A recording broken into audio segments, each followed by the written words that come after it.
आज मला किचन साफ करायचं होतं. आता दिवाळी अगदी 8 दिवसांवर आली आहे आणि तुम्हीही दिवाळीची सफाई सुरू केली की नाही नक्की सांगा कमेंटमध्ये. तसं तर मी सगळी भांडी वगैरे घट बसायच्या आधीच घासून घेतली होती आणि घराची सफाई पण तेव्हाच केली होती. पण थोडीशी धूळ झाली होती आणि रोजच्या स्वयंपाकाच्या धुराने देखील किचन लगेच खराब होतं.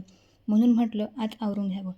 सकाळचा स्वयंपाक आणि बाकीची कामे लवकर आवरून घेतली आणि लगेच किचनची सफाई करायला सुरुवात केली.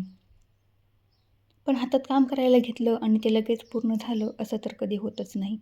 आता स्वयंपाक रेडी होता, तरीही हे जेवण करायला नाही म्हटले आणि त्यांना लगेच बाहेर जायचे होते.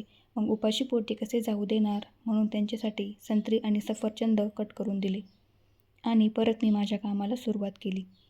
पहिले तर रॅक पुसून घेतली, डबे पण पुसून घेतले आणि लगेच सगळे डबे आणि रॅकची भांडी रॅकमध्ये लावून दिली.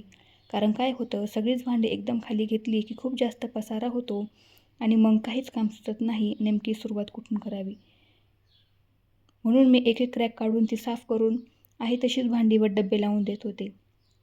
त्यानंतर किचनच्या वरची रॅक आहे ती मला साफ करायची होती.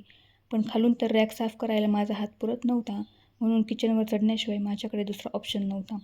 पण वर चढले आणि रॅक साफ करताना खूप जोरात मार लागला मला डोक्याला. नशीब डोकं नाही फुटलं माझं. त्यानंतर किचनचे टाईल्स, किचन ओटा, ट्रॉली सगळं काही पुसून घेतलं. किचन दिसायला एवढंसं दिसतं, पण एवढा सगळा पसारा असतो तेथे आणि टाईम पण खूप जातो साफसफाईला. गॅस शेगडी वगैरे पुसून घेतली. आमचा गोबर गॅस आहे म्हणून ही जुनी शेगडी आहे. माझ्या लग्नाची शेगडी आहे, पण या शेगडीमुळे ती काही वापरात येत नाही.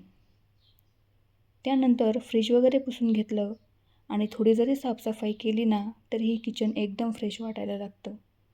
तर आजसाठी एवढंच. भेटूया नेक्स्ट व्लॉगमध्ये. तोपर्यंत बाय.